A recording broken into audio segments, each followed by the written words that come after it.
Hey everyone, I hope you're doing okay today. In today's Insomnia success story, I interview Matt. Matt was a client of mine who signed up for my Path to Peace program. After 7 years of dealing with insomnia, Matt has adopted a much healthier and much more sustainable outlook on sleep, and his sleep is consistently getting better and better, and I think we can learn a lot from him. So without further ado, here's my talk with Matt. Matt, welcome to the program. Welcome to Insomnia to Peace. I'm happy to have you here. Hello, mate. Nice to be here. We worked together for a number of weeks, and it seems like you've really turned a corner with your insomnia. And yeah, I was wondering if you could give us a little bit about your backstory with insomnia and what led you to come to me and all that good stuff. Yeah, absolutely. So, I think insomnia started for me about, say, 7 or 8 years ago, right? And before then, I was just like everyone else. Like, you never thought about sleep. You're like, oh, I'll go to bed now. And you went to bed and you slept, and then you woke up, and it's like, hey, that was great. And I had one night where I didn't sleep at all. I went from sleeping straight 8 hours a night, maybe getting up once in the night for the bathroom or something, and then just suddenly not sleeping. I'm like, well, that's weird. Um, I don't think I had anything stressful going on the next day. Like that never's really affected my sleep. I'm just like, well, this is weird. And I went to work. I didn't feel great. You get that kind of hungover feeling, right? I'm like, well, this kind of sucks. Mhm. Um, came home, like cooked dinner, and then I'm like, okay, I'm gonna sleep really good tonight because I didn't sleep the night before, and then I didn't sleep again. I'm like, well, this is a problem. 2 nights without sleep is not great, right? Uh-huh. Um, and that's when it all started. That was about 7 years ago, and I tried some melatonin. I have a really great doctor. I was talking to him, and he recommended some like podcasts around like kind of relaxation and stuff like that. And I tried it, and as the weeks went by, I was getting like 2 hours of sleep, then no sleep, and then 7 hours, and then no sleep, and it was this really, really mixed bag. And and then like after a month or two, it just went away. I'm like, okay, I'm back to sleeping again, and then just a couple of times a year, insomnia would creep up on me again, right? And I get more and more used to, you know, seeing it coming and experiencing it, and kind of not really dealing with it, just kind of slogging my way through it. And the bit that got really bad is you start like fearing going to bed, right? And I'm like, well, this isn't good because bed's awesome. Who doesn't love sleeping, right? Like it's great. Um, and I'm like, okay, this is a bit of a problem. And then my anxiety, I think, started creeping up, and I hit this point where I'm from the UK. I had to go back to the UK to visit my dad who had had an accident, and Mhm. I went back to the UK, and I was there for 4 days, and 3 of those nights I didn't sleep at all, right? And then like maybe it's this weird obsessive streak of mine, like, oh man, I can't sleep when I travel, right? I'm like, well this sucks. And I got into this mindset about it. And what started perpetuating whenever we traveled as a family, like for a few weeks before we travel, start getting super anxious. I'm like, oh man, am I gonna be able to travel on this trip? Am I gonna hold the family back? We're a very active family. We do a lot of hiking and biking and stuff like that. And I'm like, am I gonna hold the family back if I can't sleep on these trips? And this anxiety would kick off, and then of course I'm not sleeping, right? And it all like I'd say like a month or two ago, it all built up around a trip. Like, you know what? I gotta take care of this. And I didn't want to go down the sleeping pill route because it's like I know I can sleep, and I've read enough literature that sleeping pills aren't that great for you. It's like, okay, if you absolutely have to take one, but it's like I want to try something else first. And so I started looking into different things. It's like you do that thing where you jump on a forum, and there's enough Reddit forums on insomnia out there that are just horrifying in some regards, right? And I'm like, oh, there's this thing called CBTI. I'm like, oh, I'll look into that. And so I got a CBTI doctor, and I wasn't crazy impressed with the approach. It seemed very regimented. And it was like, you know, make this your bedtime. If you don't go to sleep after 30 minutes, get up for 30 minutes and do this. And it's like, okay, I get how that could work for some people because you feel in control, right? It's like I have this structured approach and you feel in control. But it felt very counterintuitive to how people that sleep well naturally sleep, right? It's like, Hmm. like before insomnia came around, I never thought about bedtime. I never thought about getting up and doing something. You just slept, right? I'm like, this seems weird. Like it might help me in the short term, but then I'm going to be dependent on this very set procedure. And I know I'm a little anxious and obsessive, and I know that if I didn't follow that procedure, I'd make it worse. So I started looking around at different options, and that's when I think you reached out to me on Reddit maybe, and were like, "Hey, we should chat." We chatted, and I really liked the approach that you were putting together. It felt a lot more natural than the CBT approach, for sure.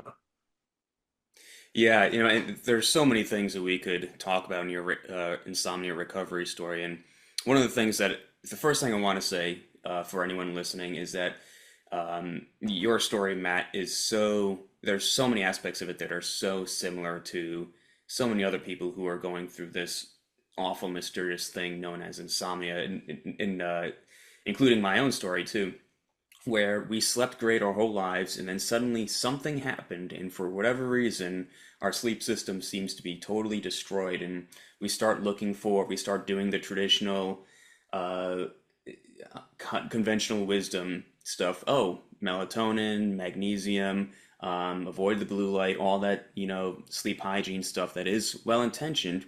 And it's very puzzling because there is a lot of scientific literature that suggests no, this does improve the quality of sleep in a number of people. We've weeded out the placebo effect. This seems to be the real deal, and yet it doesn't make a dent on us. And then we start looking for reasons why when our sleep will especially suffer. For you, that was travel, and for pretty much every other person who has insomnia, traveling is a big, enormous trigger for us. And we start to look for reasons why sleep will definitely not happen. Oh, because it's traveling, because it's Sunday evening, because I had coffee at 12:30 and not at noon. I'm supposed to not drink it anymore past noon, but Yeah. I looked at coffee, I smelled coffee at 4 o'clock in the evening. That's going to certainly trigger, and it starts to develop. It really gives us the unconscious belief that our sleep system is so fragile that we have to carefully. It's more somehow more fragile than like a newborn baby, and we really have Right. to take care of this thing. And the CBTI approach is also it also really spoke. Your reaction to that was also very. There's a lot of wisdom to that, and especially when you said it seems really regimented, and this is not how a normal person would approach sleep. I mean, I didn't have to do any of this beforehand, and it almost feels like. I mean, when I went through CBTI myself, it, it worked for me until it didn't, because Hmm. and it initially, yeah, there are a lot of things that CBTI does well, but it started to become its own. I call it a game to play, an Yeah. inside game, where okay, I slept really well when had a really tight sleep window. And for those of you who aren't familiar with CBTI, a big aspect of it is to limit the amount of time that you spend in bed. So that way we see our bedtime as a place where we're sleeping and not tossing and turning, and we can take advantage of any built-up sleep drive. So when was working for me, I came to see that as, oh, my problem was I spent too much time in bed. So then that became a thing that I was highly conscientious of, where I could not spend more than 6.5 hours in bed a night, or else the worst thing ever would Yeah. possibly happen. And you're right, Matt. That's not how people without insomnia sleep.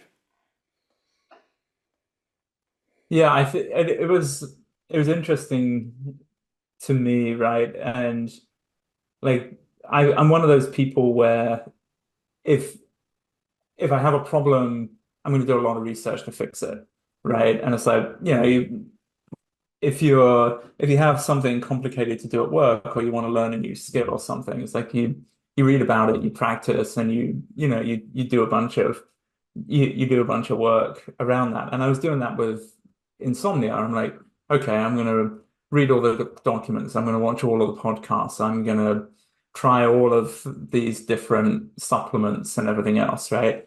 Hmm. And like what was really interesting to me is like for everything else in your life that's the right approach to take, right? Like you want to get better at something, try harder at it, like keep working at it. And it Hmm. seemed like sleep is the total opposite, right? Like it's like the more you think about it, the less you're gonna get. And as soon as I like stopped obsessing over it and stopped like focusing on it constantly, right? Like I'm sure other insomniacs have this where you think about it constantly, right? Like you think about sleep constantly, and it's always in the back of your mind, even when you're out to dinner with friends or family and you're having a great time. There's always this little thought about sleep in the back of your head, right? And it's like trying to get around that was really difficult, and just relaxing and accepting that, hey, I might have a good night tonight, I might have a bad night, but that's fine, right? Like that was a huge turning point for me. The less I thought about it, the better I did. Like I had a bad night last night. I'm like, I'm fine. I'm gonna work today. I worked out this morning. I'm like, there's nothing wrong with that. I'll sleep better like tomorrow night or maybe the night after. It's like it's fine. It doesn't matter. Like I'm gonna Hmm. get on with my life and not let it affect me too much. Yeah, again, very well said. I don't think I could have said it better myself. Sleep might be the only thing, literally the only thing that does not get better the more effort that you put into it. And I think that's why insomnia, you said it yourself, you typically like to throw a lot of effort to getting over any given problem in your life. Kind of like a very type A driven, and it's so strange because that sort of attitude and behavior almost always helps us for every single other problem when it comes to Right. a good career or maybe getting into um, good physical shape or anything else that's very fruitful. But in here, boy, is it the exact wrong thing to do. And it becomes very scary because after a certain amount of time of treating this like it's the number one problem in our lives, and for a lot of people, that is true that insomnia does become the number one problem in their lives, despite all the effort that they're throwing at it, despite listening to each and every single expert and listening to a number of doctors and trying out all these pills and supplements, it doesn't seem to get any better, or they can't figure out the pattern of, well, why is it sometimes I do the exact same thing and I don't get any sleep, and other times I get maybe a night of good sleep here and there, and they just can't figure this out. And really, all we have to do is revert back to how we approached sleep before. It's sort of like I forget who's there's another insomnia coach that said that, put it this way, where we're kind of like walking backwards back to how we were before we fell into this awful pattern of insomnia. And one thing I just realized now that I wanted to touch on was, a lot of people can pinpoint the beginning of their insomnia struggle to a specific cause. For me, it happened the night before I started my career. And I put a lot of pressure on myself because obviously it's a new job, and I wanted to make a good impression, and I did not sleep a wink at all that night. And other people, it might vary. Maybe their insomnia started where they slept great, and then they maybe took on a new medication that was responsible for some sleep disruption, and they started to fixate over the lack of sleep. Yours is interesting in that, but it's also not terribly uncommon that it just happened for no reason at all whatsoever. Because sometimes, no matter how good of a sleeper we are. Sometimes we just have those odd nights where even though conditions for sleep are perfect, it just doesn't happen, and that's just a part of normal everyday life.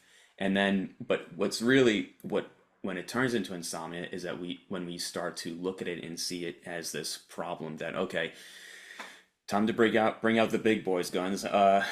Yeah. Let's real. This is definitely a tangible problem that we have to solve by throwing all these physical solutions at it, and it just really, as you know by now, doesn't really help out.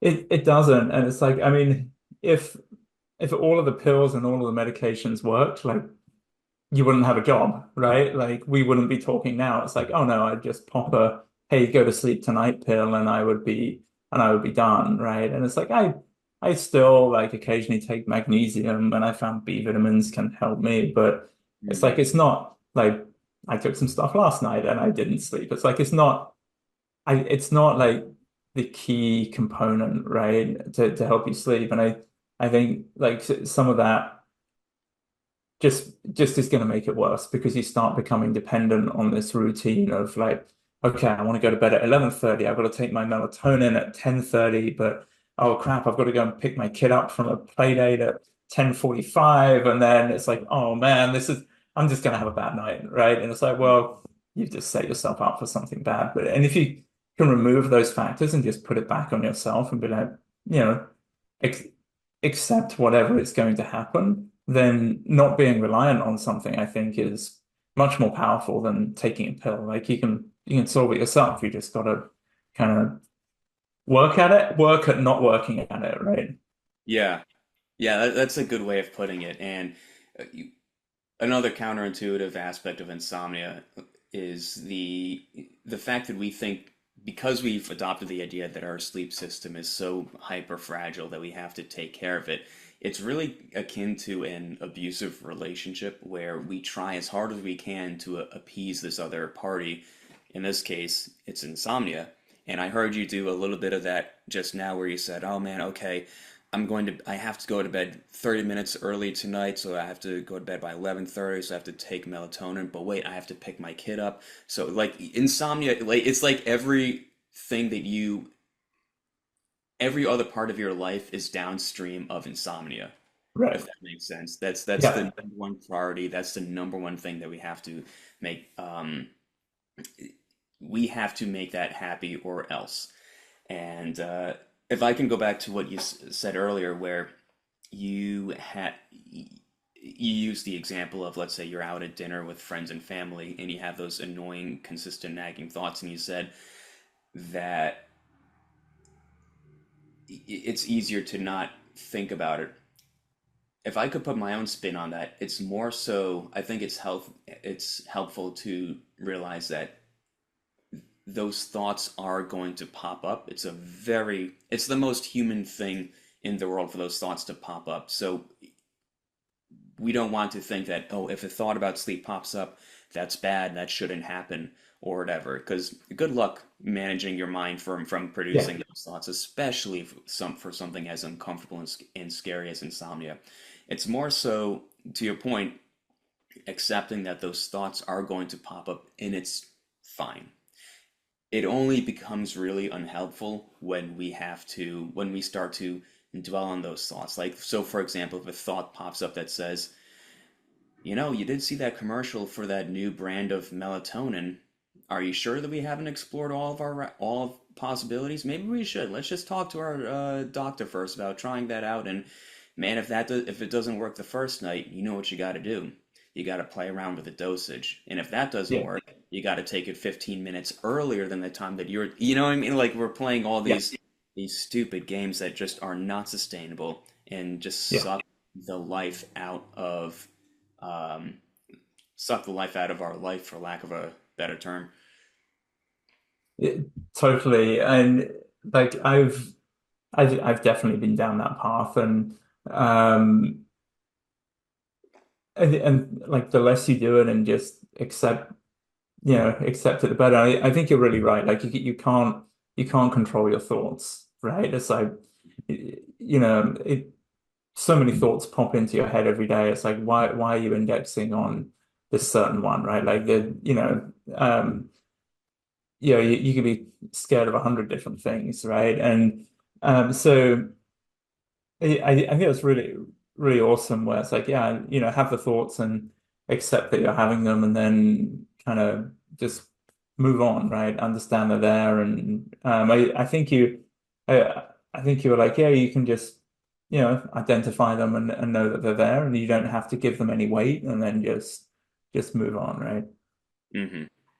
Yeah, and it's that's really reassuring for a lot of people here in my experience because if nothing else, maybe sleep doesn't immediately improve. It very rarely immediately improves when we start to approach insomnia in the right way, which is another thing I like to tell people. It's like that there's supposed to be a bit of a lag period. This is brand new. And you're still uncertain if this is going to work because this is the 27th thing that you've tried out that is Yeah. supposed to definitely help out with your sleep. So of course there's going to be a little bit of doubt, especially when we're in the process of letting go of all of these things that we've told ourselves on some level or another that this is safe, this is going to keep me safe, this is what's going to make sleep happen, which in reality the sleep that we're getting is despite all of the effort we're putting into it and not because of it.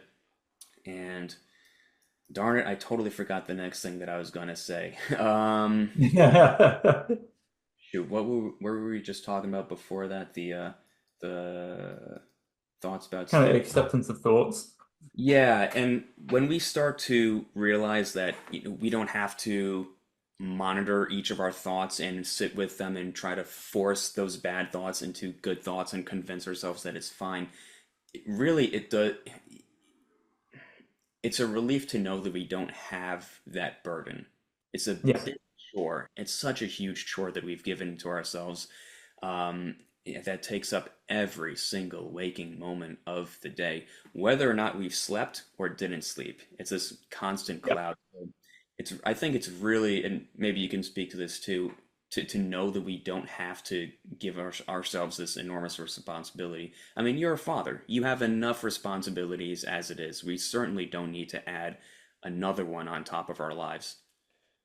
I completely agree. And I think one of the difficult bits for me to get over with this was when it's like two or three in the morning and you know your thoughts automatically go towards it's like, oh man, I'm going to be dead the next day. I'm not going to be able to do my work. Like I'm not going to be a good parent or spouse. I'm going to lose my job and all of that stuff. And I can safely say that like every negative thought I have had at 3 a.m. in the morning has been a complete and utter lie, right? Like it's like none of that stuff has happened.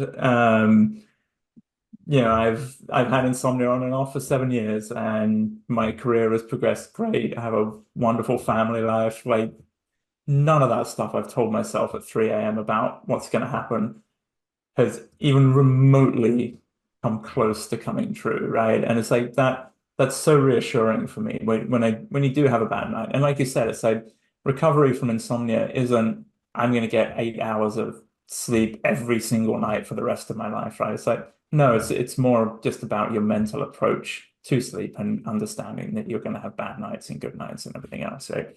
So really, it's been so reassuring for me, like knowing that that's just complete rubbish. Whatever I tell myself at 3 a.m. is just rubbish.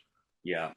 And I made a point to when I was getting into this, I wanted to know that I was giving my clients the right information. And for those of you who don't know, I studied under Daniel Erickson over at the founder of the Sleep Coach School, and his method is what got me over my insomnia, and I sort of made my own version of it where I articulate it in my own way. But he's been doing this for I think he's been running Sleep Coach School for 7 to 8 years.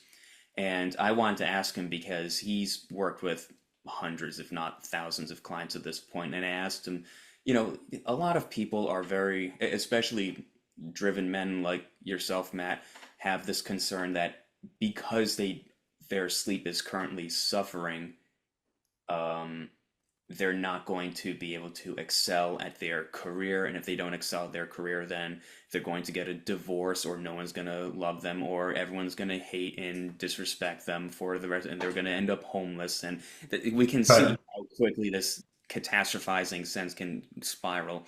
So I asked him, give me the cold, hard truth, Daniel. Do we see an epidemic where people who have insomnia lose their jobs within a number of months? And the answer is no, No. fortunately. Yeah. Yeah. And that's not to take away from how uncomfortable or scary insomnia is, because of course it's not the most pleasant thing in the world. But we also have to remember that our mind knows that something is wrong, knows that sleep is important, and so it starts throwing out all these warning signs like, hey, have you considered this? Hey, it doesn't seem like you're doing anything about this. And it's Yeah. so well intentioned. It's trying to keep us safe, but at the same time, it, to your point, it's just rubbish. It doesn't Yeah. really mean anything. So it almost like becomes, maybe you can speak to this from like the perspective of a father. It almost feels like a child that we have to babysit. Like, yes, I hear you. I know you're crying, you're having an upset day, but the stuff that you're really worried about, we don't have to drop it. I mean, we don't have to worry about it. Yeah. No, that's exactly it for sure. And it's been so reassuring, um, knowing that, and it's helped. It's definitely helped my sleep for sure. And I think one turning point for me, was a month ago. I think we were in coaching, and I had a trip coming up, just a family vacation for a week away. Um, and I was really anxious about whether I should go, because I knew that I sleep badly when I travel, right? And I'm like, oh man, should I go? And you're like, just yeah, don't let insomnia stop you from doing the things that you want to do and that you love, right? And so I went, and I had the best time. I slept really good on the trip, and I think it was just because it's like, I got out of my home environment, you get away from some work stress and everything else. I spent days doing stuff that I love, paddleboarding and hiking and swimming and stuff like that. And I didn't really think about sleep all day. And it was like, hey, this is awesome. And then I slept great at night, right? And it wasn't because of pills or anything else, right? It was just like, no, I just had a much healthier, mental approach to what was going on. Hmm. Yeah, the it's very tempting to shut off any potential triggers that could disrupt our insomnia or our sleep. But and I think this is the phrase that I used specifically during that meeting was, one of the best ways to get over insomnia is to live our life as if we didn't have insomnia. And that's exactly what you did, as I'm sure as nerve-wracking as it was, and I'm sure as full of doubt uh, as you were going into it. It turns out that it turned out to be totally fine. And even if sleep didn't happen on that trip, big picture, that's still the right course of action to take. Um, because we know now that appeasing insomnia, doing everything to try to carefully protect our sleep and make sure that it doesn't get hurt, is counterintuitive. It's the wrong thing to do. Yeah, for sure. Yeah, absolutely. So, what other insights did you have during our work together that really seemed to resonate with you, or really seemed to stick with you?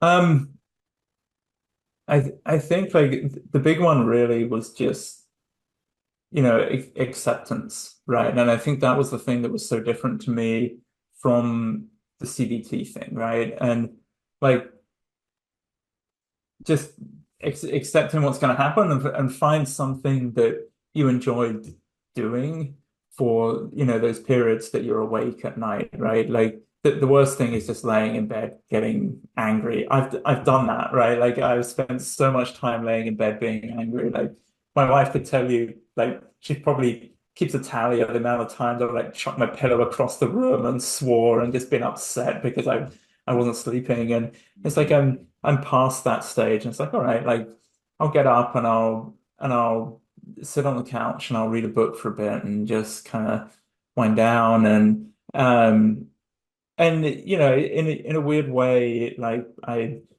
I spend my days working, I have a family. Like this is in a strange way, like I see it as like my time to do something, right? And it's like I have this trash novel that I'm reading that I'm like, when else am I going to read this thing? Like, my wife and I are kind of cute. We'll read together before bed. Like, we have a book or two that I'll read to her whilst we're in bed, and then we'll go to sleep. And I'm like, this isn't a book she's ever going to want to read. It's just kind of garbage, but it's fun. And it's like, all right, if I'm awake at 1 or 2 in the morning, I'm going to sit here. I'm going to read the book until I get kind of sleepy, and then I'll go to sleep again. And it's like and that was something. It's like retraining your brain a little bit that being awake isn't bad, right? Like it shouldn't be horrifying. It's like find something that you enjoy and do it. And even when I didn't have trash novels to read,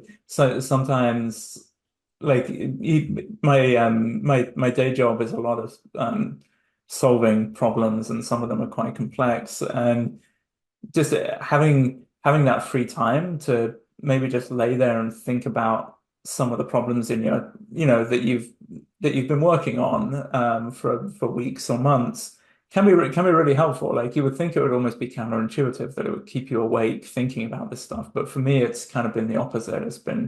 Like it's been my time to think about this stuff outside of, the responsibilities of life, right? And being able to have that and see it as a good thing, not a bad thing, I think has been really powerful been really powerful for me.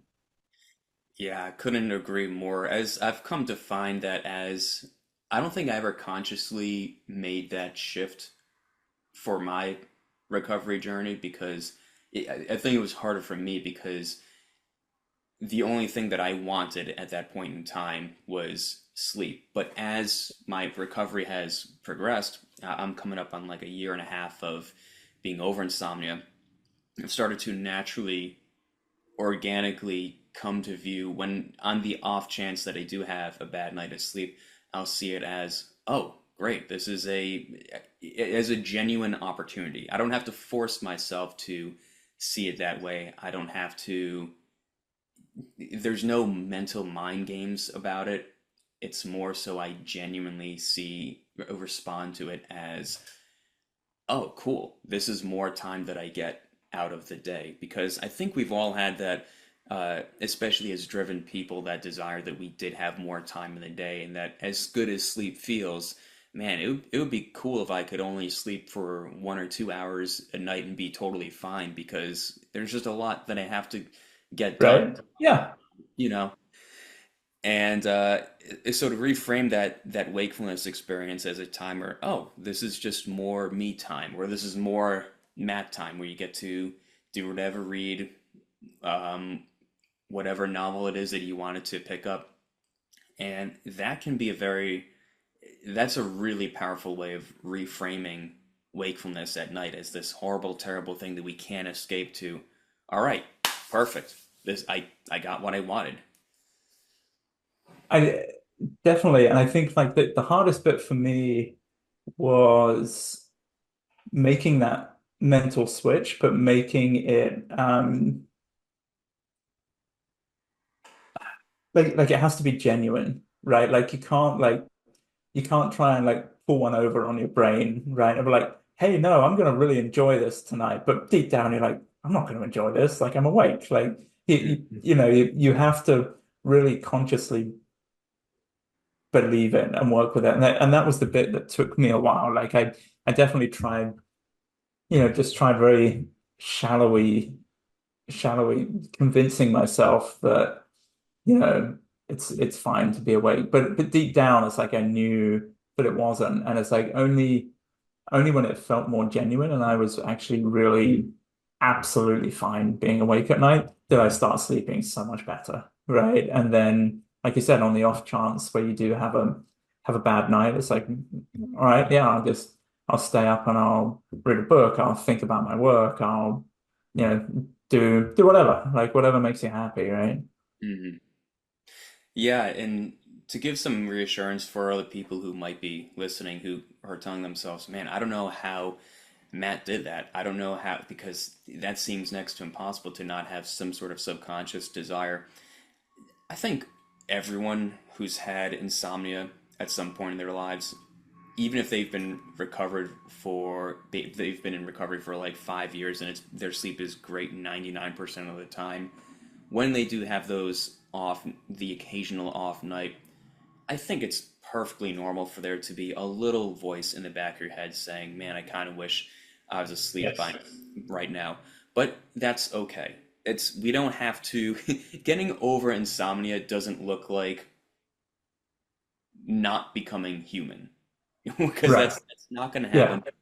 But fortunately, we don't have to rewrite our DNA, our subconscious, our psychology in order to get sleep to happen. Just know that if you're in those situations where you're awake at night, and although you are enjoying the activity that you're doing, whatever it is, and you have that little annoying nagging voice in the back of your head, that's fine. It's gonna be there. It's gonna do its thing. It's doing its job. We don't have to get rid of it. Doesn't Just because that little subconscious desire exists doesn't mean that we won't overcome insomnia consistently. Yeah. No, I think that's a really good point. For sure. What do you think that you found that you came up with on your own that you haven't necessarily heard from either myself or other insomnia uh, channels or other coaches that you think might be helpful for other people? Um, I think like I think it was I think there's two things spring to mind. That the first one, um, like I went through a period where it was really, really difficult for me to go to sleep. Like super, super difficult consistently. And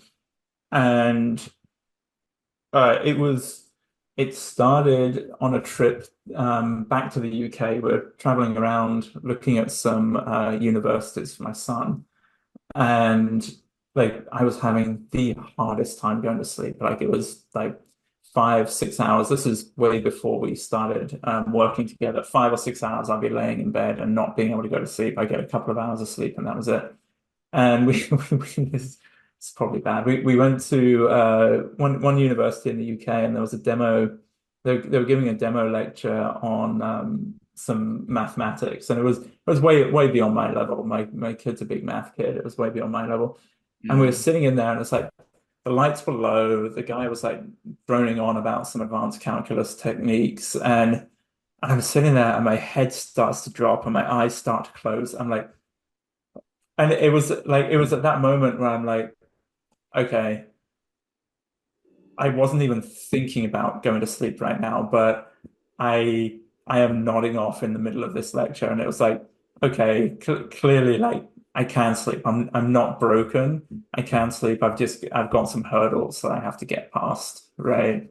Mhm. Um, which was really interesting, and that really helped me on that trip. I have to say, not just dozing in a math class, but just like no, knowing that it's like, okay, I'm not I'm not broken. I'm not like only ever going to get 2 hours of sleep for the rest of my life. It's not always going to take me 5 hours to go to sleep, right? Like I clearly I can sleep. I have some mental blockages getting there, right?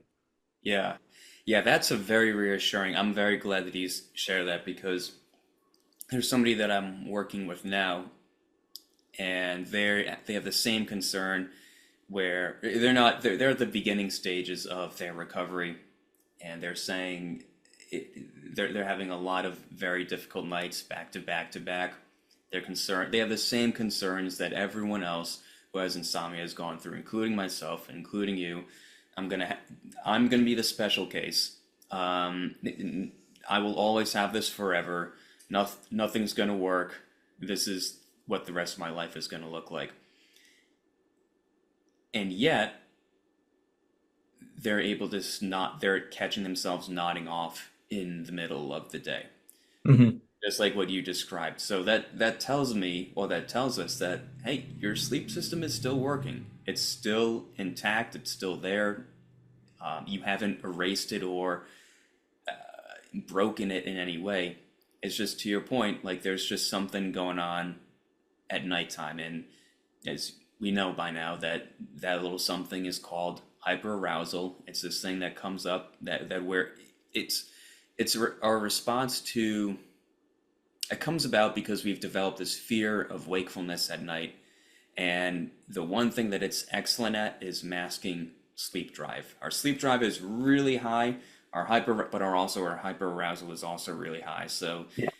yeah, and that leads to those weird nights where we have those moments where you say, "Did I sleep? I'm not sure that I slept. Was I just dreaming or was I just thinking?" It Yeah. starts, yeah, another one of the many confusing things about insomnia. But it also just goes to show how education is one of the better ways to go about insomnia and to learn that like why things are happening and that it's not what's going on with us is not nearly as I don't know not, we're not exceptionally broken despite the fact that it feels that way. It's just it's a little quirk that's come up that once we start to approach it in the right way, we can start to recover from it for good. Definitely. I mean, I would say like even more recently, right? Like with the insomnia that I've had recently that you and I have been working through, like I'll routinely like fall asleep in front of the TV in the evening, right? And then by the time I go to bed, it's like, nope, it's that hyperarousal thing. And it's like it's good to like identify it and accept it and then just kind of move on, right? It's like I still get nights like that. And you mentioned about that thing. It's like, oh, did I sleep tonight? Right. And I'm like, I feel like I didn't sleep at all, right? Hmm. And my I'll talk about it with my wife in the morning, and she's always so reassuring. She's like, "No, you slept. Like I saw you were sleeping." I'm like, "But I didn't feel like I slept." And and then I went down this route of like, "Oh, should I get a like an Apple Watch or something and get a tracker on there and track my sleep?" I'm like, "Holy heck!" Knowing my like anxious, obsessive, compulsive personality, like that's the worst thing. It's like, Matt, don't do that. So one thing that I did that actually helped me, and I don't know, like edit this out of the video if it's not like a good thing to do or not, but my wife snores a bit, so I wear earplugs at night, right?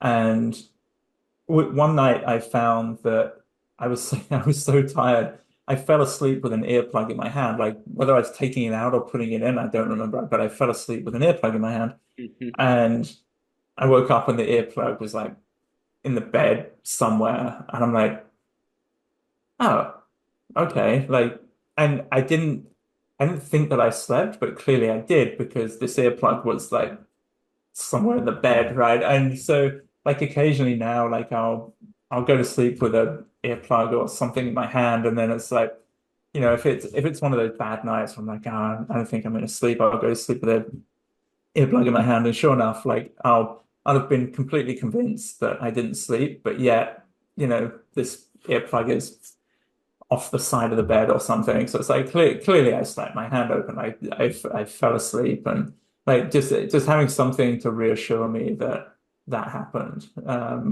was good, and not like some horrible data on my wrist that said you only slept for 2 hours tonight. You're gonna, yeah, it's like welcome to all of these problems. I'm like, well, that's not helpful. Yeah. Oh no, this is a man. You thought your insomnia homework was done? Well, it's not. You gotta let's examine. Let's dig deep dive on do a deep dive on all these different Man, there's so many things for you to explore here, Matt, to really get over this problem once and for all. And man, it's nauseating to just even think about for a second. But we live in the best.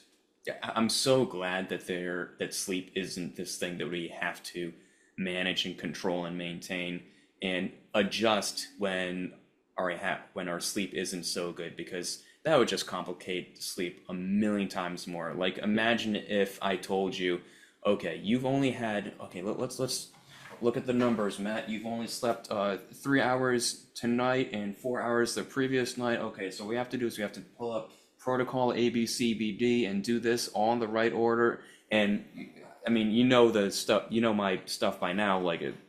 Luckily, that's so not the case, and Yeah.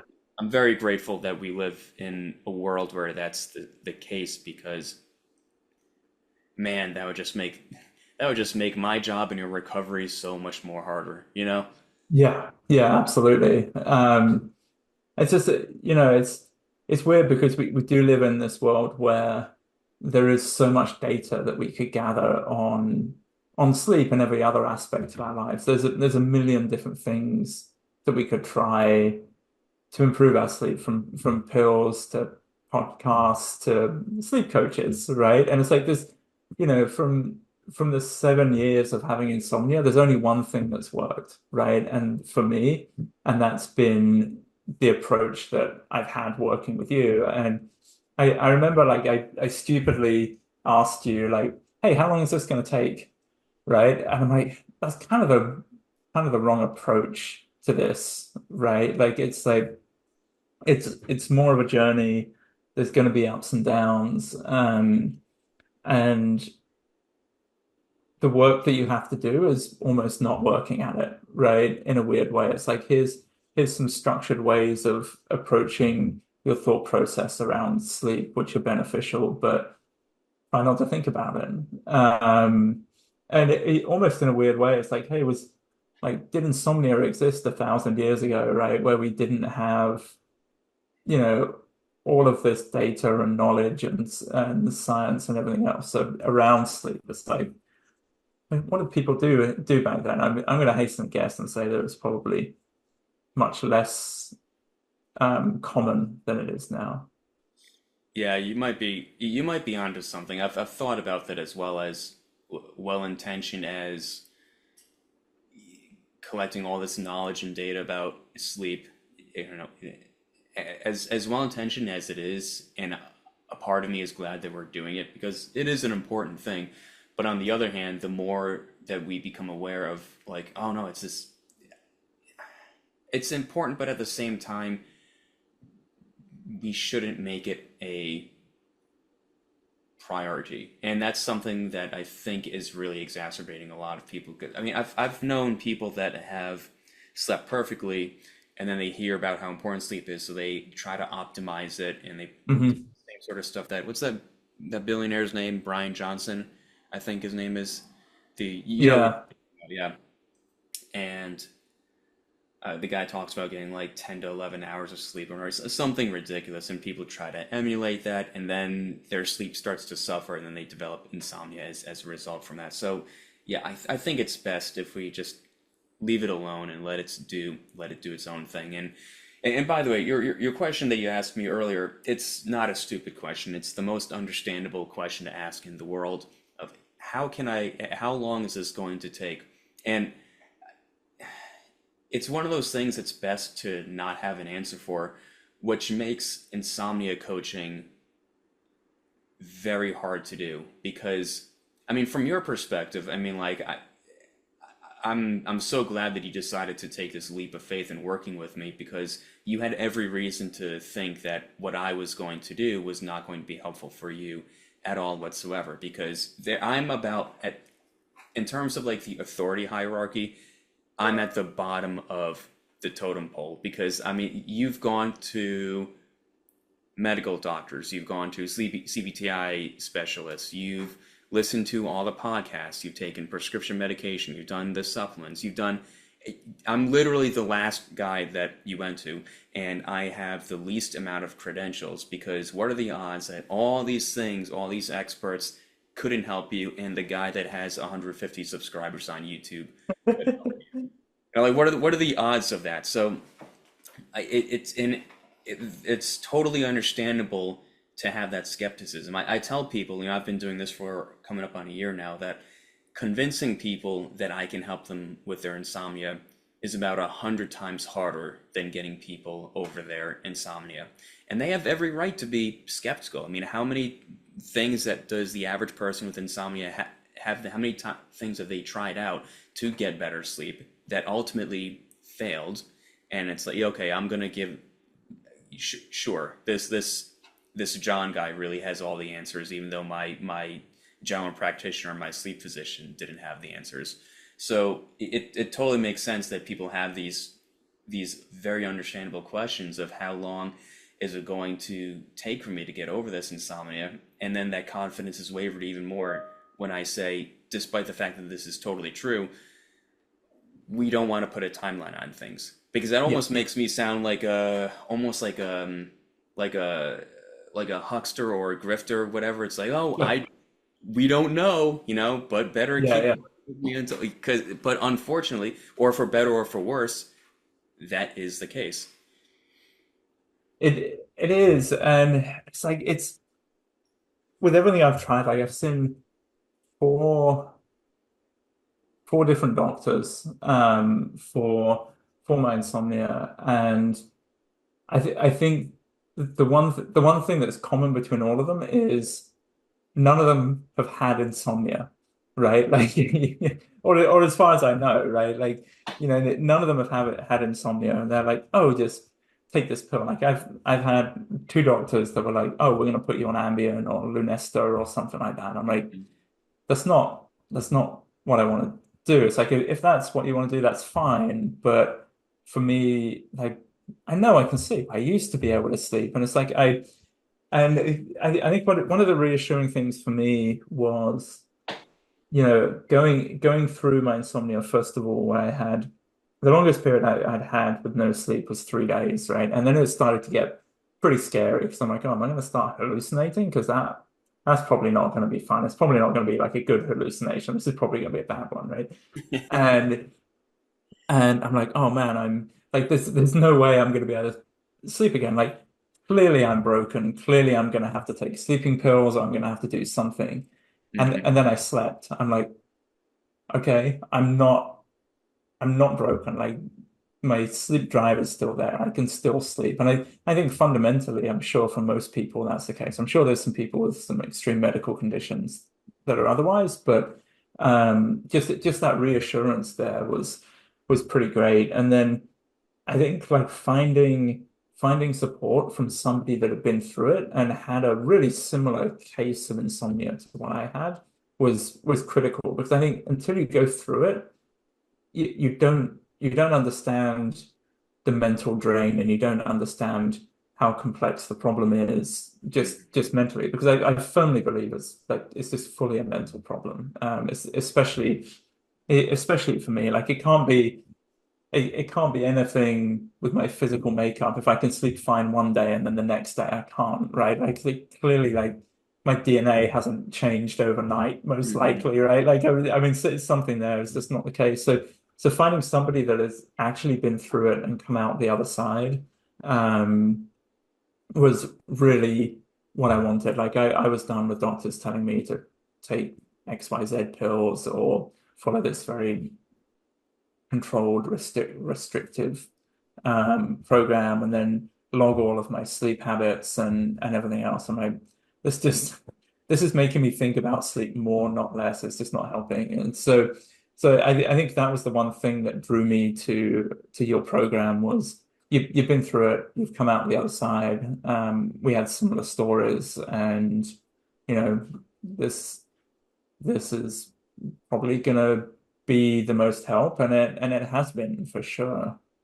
Yeah. Well, I agree with all the wisdom that you just shared in your rationale of, you know, like I know that my body didn't change drastically overnight on such a fundamental level for something as big of a deal as sleep is. So like something's clearly going on here.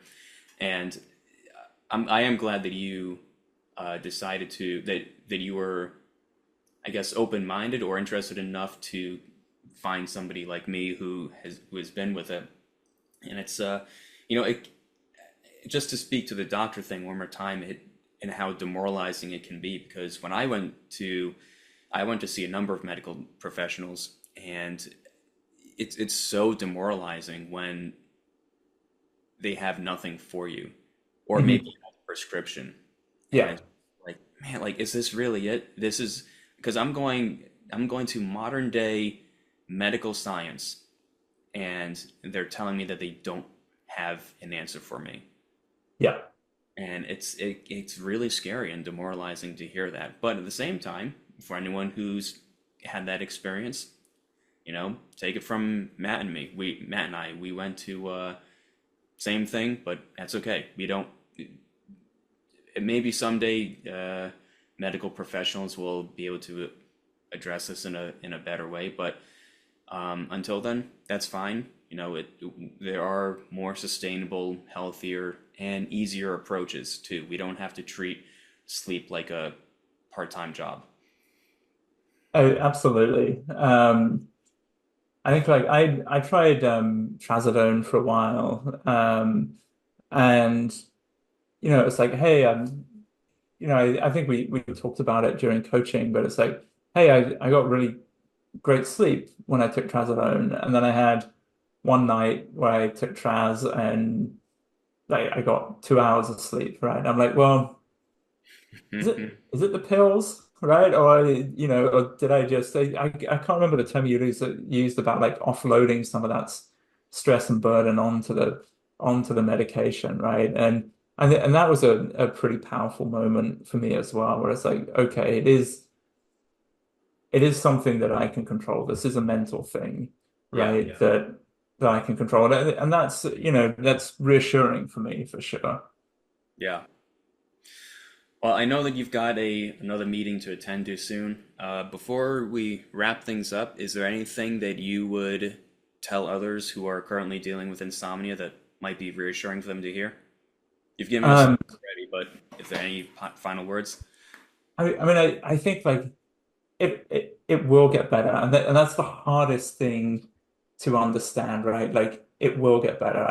I've had bouts of insomnia for 7 years, and every single time I've told myself this is it. Like I'm going to be getting 2 hours of sleep for the rest of my life. That's just how it's going to be, and it's always got better, right? And the less I've thought about it, the more I've gone on with my life, the better it's become.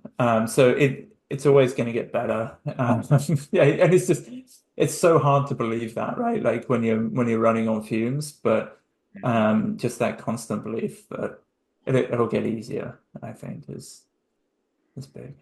Yeah, couldn't agree more, Matt. Matt, I want to thank you again for coming on the program, and for letting me and for trusting me enough to guide you out of your insomnia.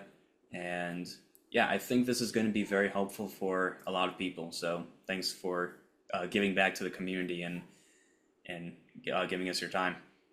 Anytime, mate. Thanks again for all of your coaching and everything else. I think it's been really instrumental in my recovery, and it's almost given me tools for other aspects as well, right? Like the whole acceptance thing is not a bad, like it's a pretty powerful thing for other aspects of your life as well. So it's been really great working with you, and it's been extremely eye-opening. Yeah. Well, yeah. Again, thanks for stopping by the program, and yeah, take care and have a good one. You too, mate. Cheers.